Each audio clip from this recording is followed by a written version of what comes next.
Hi, and welcome to Death in Cambodia, Life in America, a podcast where I interview my father, Robert Chow, one of the first survivors of the 1970s Cambodian genocide. He survived the killing fields, navigated through the jungles of Thailand, and escaped to America to build an empire in the donut industry. After about 40 years, I think it's about time he got a chance to share his story. I'm Dorothy, his daughter, and your host for today's episode. Let's dive in.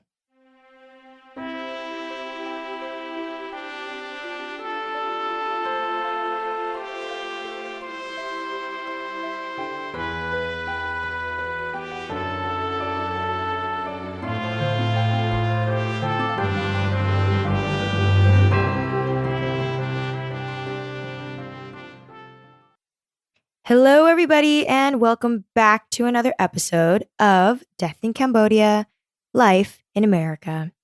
Last episode, we were going through the jungles of Thailand.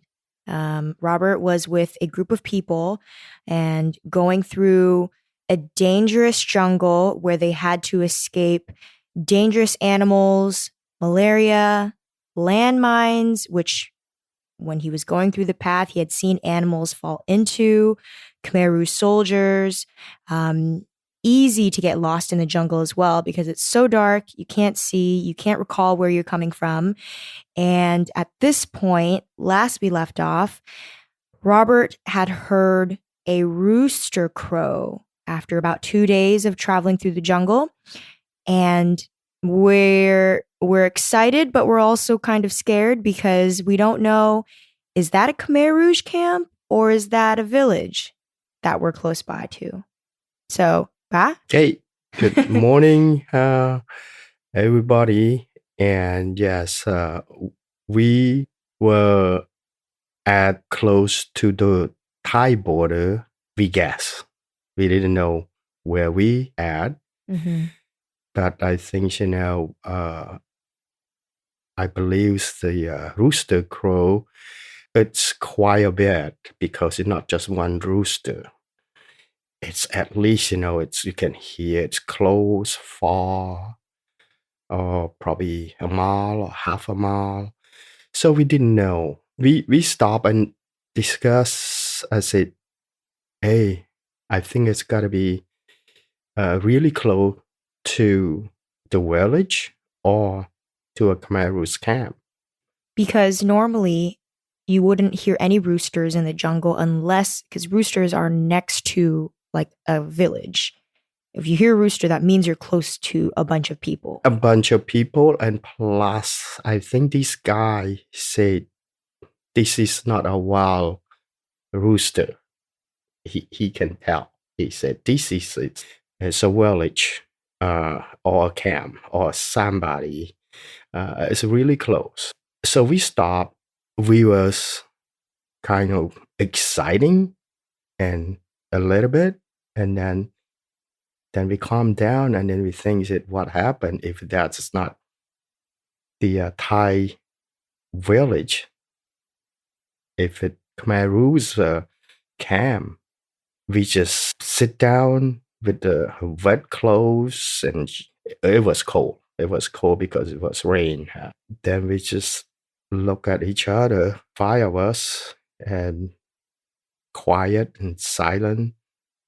And the guy just stand up and told us straight, said, I need to go back. This is it. I only can bring you to this point here. So you gonna have to just follow the rooster sound, the rooster crow. You just follow that because that it's Thai's border.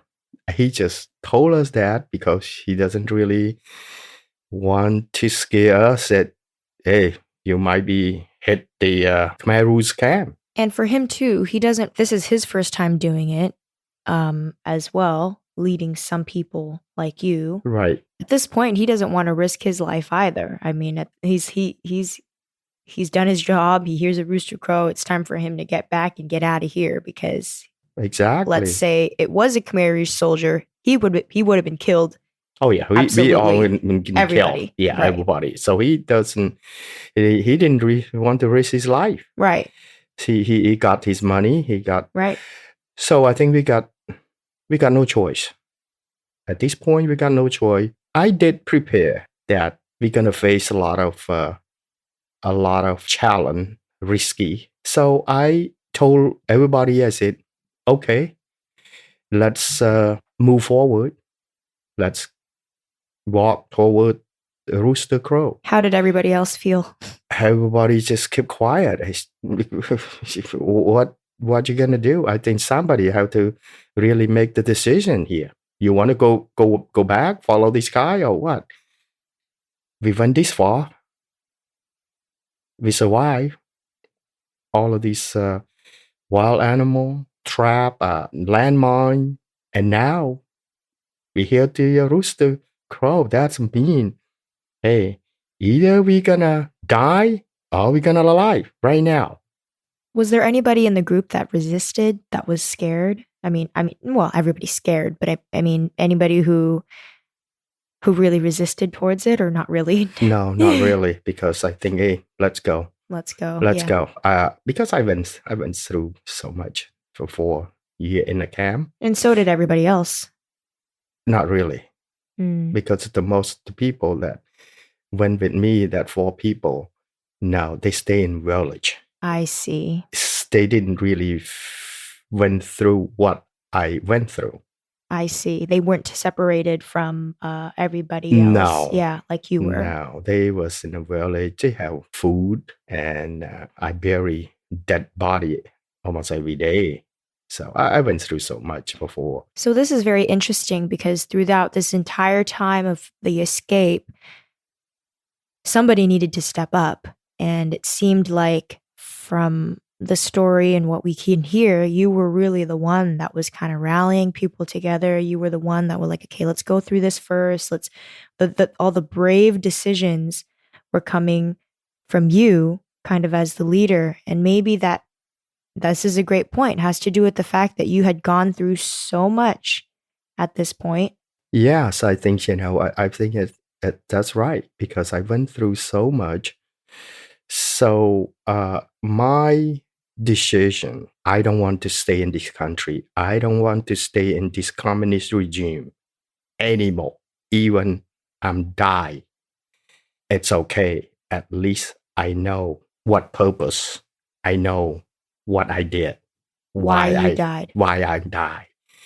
So I have no regret or no Fear to move forward. I said, let's go. I mean, I was kind of exciting, after, this guy told us, I said, we close to the village for sure, because this rooster is not a wild rooster. Right. So I was exciting. And then I told everybody, let's move forward before the sun's rise. Because, if we hit the Khmer Rouge camp, I think at least we have a little chance to run, to escape, because it's still dark. Mm-hmm. If it's the sunlight, they can see us very, very clear. They can shoot you from far away. But if it's still dark, they cannot see. I think we're gonna have to move as fast as we can. Mm-hmm. Mm-hmm. So, and at this point, it's dark. So when you hear the it's rooster, still dark. Yeah. So you really had to go make the decision and say, okay, we're going now. Right now. Yeah. A rooster crow usually around what, 3-4 o'clock in the morning. I think so. We have then I gave him the axe that I carry all along. The axe. Yep, the axe that is supposed to signify, yes, it's a secret code. Code that I made it safe. Make it safe. And this guy is trustable for the rest of the family to follow him. I don't know. It's 100% safe, because at this point we still have another half a mile or 1 mile to go. Right. If we hit the Khmer Rouge camp, we don't know we alive or dead. Right. So So I have a question with this axe too. So, because this is very interesting, and a very smart move. But did he know what this axe signified? Did you tell him, or no, did you just say? From the beginning, I was planned if I risk my life with this trip, which is life and death, because it was a lot of people die in the forest because they just lied to you and collect the gold and then left you in the forest and die. He didn't know what's that act for. He never knows until I gave it to him that morning and that explained to him very clear. You take this act back to my dad, to my family, and then they prepare to come with you on the second trip. And this is not gonna be 5 people. You're gonna make a lot of money because each person it's 1 ounce or 2 ounces of gold. If it's 50 people or 100 people, it's a lot of gold. Mm-hmm. He was look at me and like, wow, it's exciting. He said, ooh. So he took that act and said, don't lose this because this is now I have to explain to him exactly what this act means. So You have to tell him this is the key. Yes. For you to be rich. For you to be rich. Yes. So he took the act and then he left the driveway. We were still standing there, and then look at each other. Just 2 seconds, this guy disappeared in the forest. Now, I lead a fire was. I said, let's move. Because the roosters still, crowing one after another, but we just follow the sound that really close. You can tell the one that's far away, the one that close, the closer you can hear it very loud and clear. So we follow that. Did you guys prepare yourself with any like weapons or at all, just in case? I mean, just in case it was Khmer Rouge. What kind of weapon? I don't know, like a big rock or a. No, we carry the stake. Everybody have the long stick. Long stick, and that's what we carry, and then we move forward. Now we walk forward to the border. So we walk about. We walk pretty fast because right now we can see a little bit because it's still dark, but you can see that trail, yeah. And you got to be careful because that trail, it can be trapped. That trail safer than you walk off the trail, because if you walk off the trail, it can hit the landmine. Now, because this is really close to the border, or maybe close to Khmer Rouge camp, because that's what they protect themselves. To put a lot of landmine around that camp. So at this point too, out of all the people who escaped, you're the only ones there. There's no like group behind you or in front of you. No. You don't hear landmines going off. No. At this point. No. You've made it this far. Yes. We was lucky. This is not like smart or brave or whatever that No. Really, really lucky. It was a big storm before we left. That's really helped a lot. That you can see the trap. You don't think you would have made it? No. Without that storm? I don't think so. Because that trap is just so many trap hole, left and right. And that's why the animal, it helping us too, because, they fall into that hole and then you can see. And plus, that night was a full moon. with rain, dark.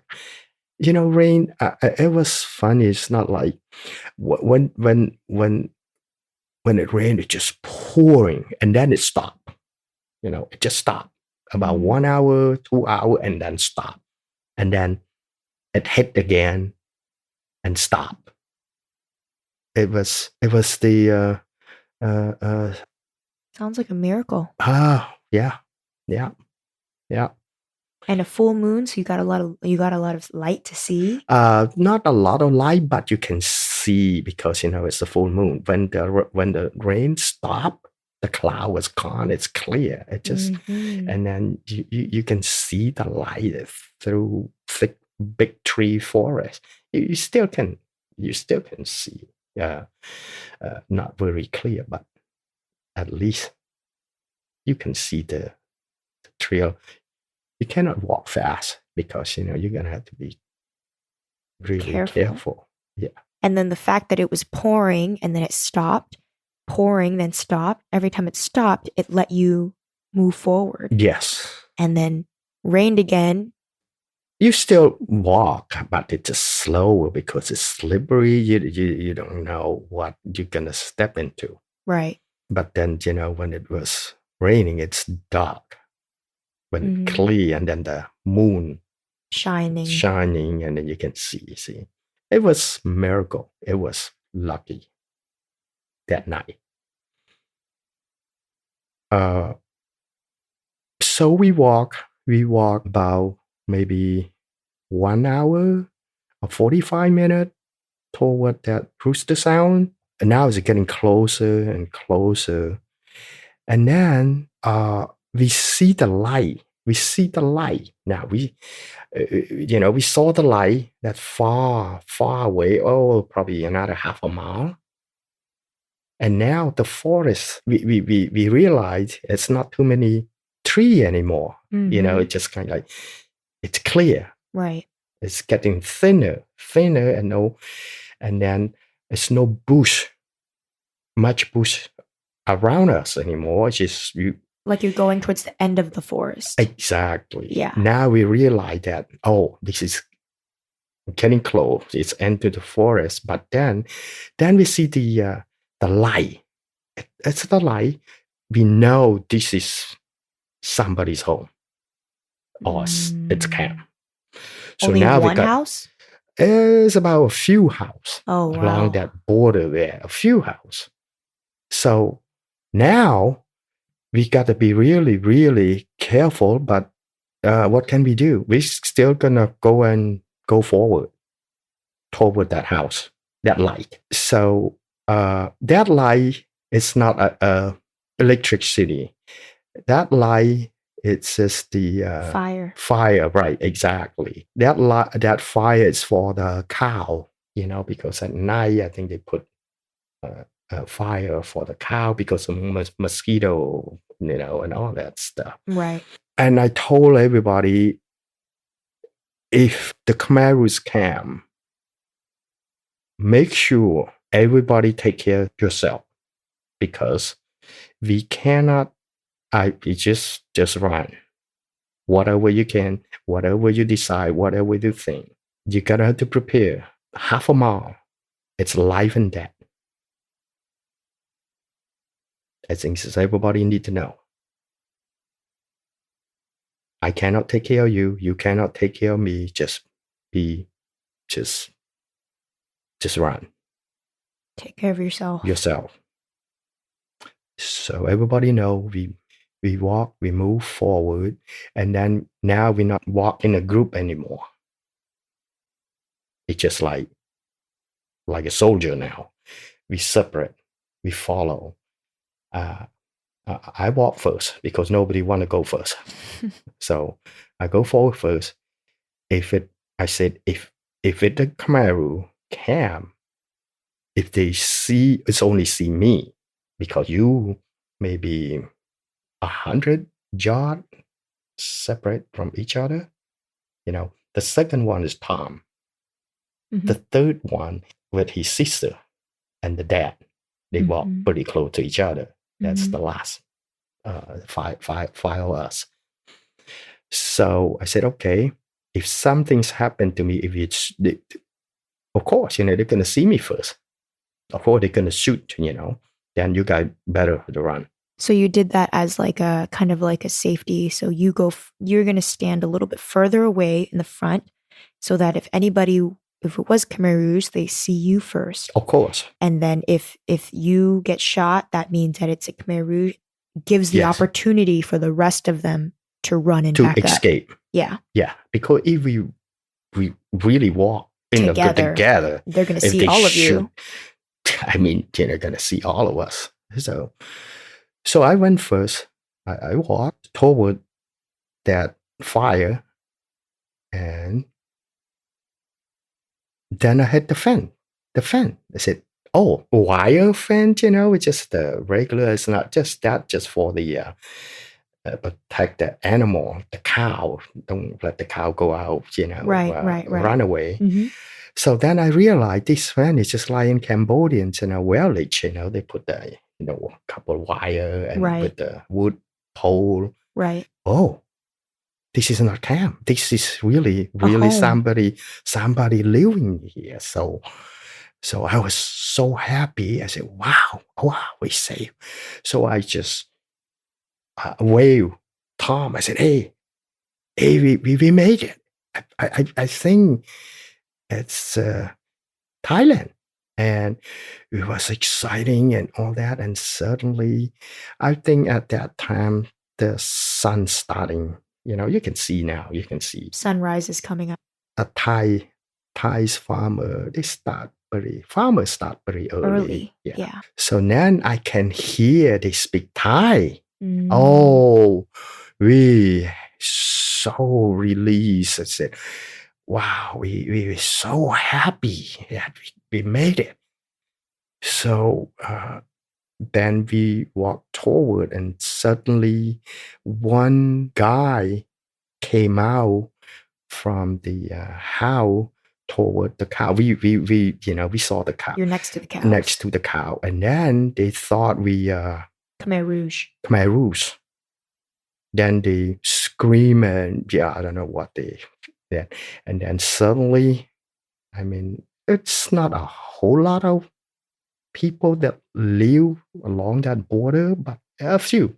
So everybody carried the knife. We just raise up our hand. Put your hands up. And then how can you communicate with these people? But then these people understand Cambodian. Maybe they live along. When you're close to the border, you can get a little bit of both. Probably. Yeah. So that was released, and then we said, I'm speaking Cambodian. Oh, ខ្ញុំអត់មានខ្មែរក្រហមទេអត់មានខ្មែរក្រហមទេ That means I'm not Khmer Rouge. Yeah, I'm not Khmer Rouge. Couldn't they tell from your clothes and the way you look and all that stuff too? But, Well, it's hard because I wear dark, just like a Khmer Rouge clothes. You wore dark clothes? Yes, it's a black clothes.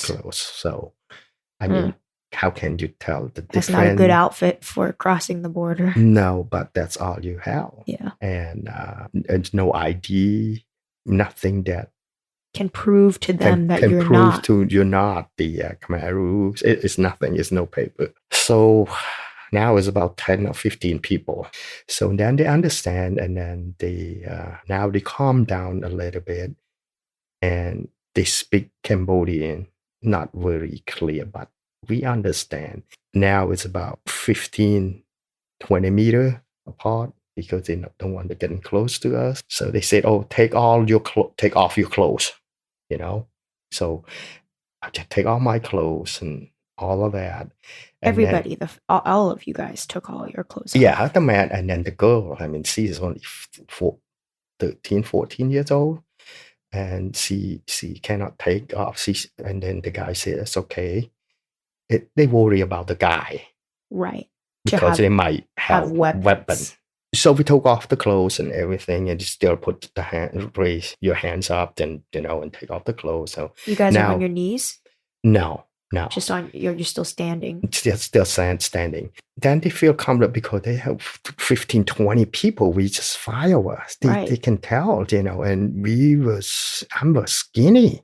Right. And probably look scared. Probably look scared. Your clothes are I don't know. I was scared, but I was more happy than scared because I got to Thailand, and it was happy, and they can tell, but you never know what they're thinking, right? Because a lot of people got killed, even they got to Thailand because most people have gold with them, jewelry, and then sometimes they just kill after they rob them. They kill. Yeah. These people. Mm-hmm. I mean, so now instead of wearing my hair, took my clothes, I just like this sign just mean help, kind of like please help, kind of like begging. Yeah, begging, When you you put your two hands, what do you call that? Two hands together, almost kind of like you're praying, but right. you put two flat. Yeah. You know how when people bow, sometimes they would put their hands together. Right. Put hands together like this, and they would bow. Kind of like you're bowing down as a sign of respect. Right. For the person in front of you. Now I do that. I do that all, and then they walking close to you, and then let you put your clothes on. Then they told you to follow them, to their house. They asking, say, you have any gold? That you have any jewelry? See, they're trying to rob you. Yes. We didn't have anything, nothing.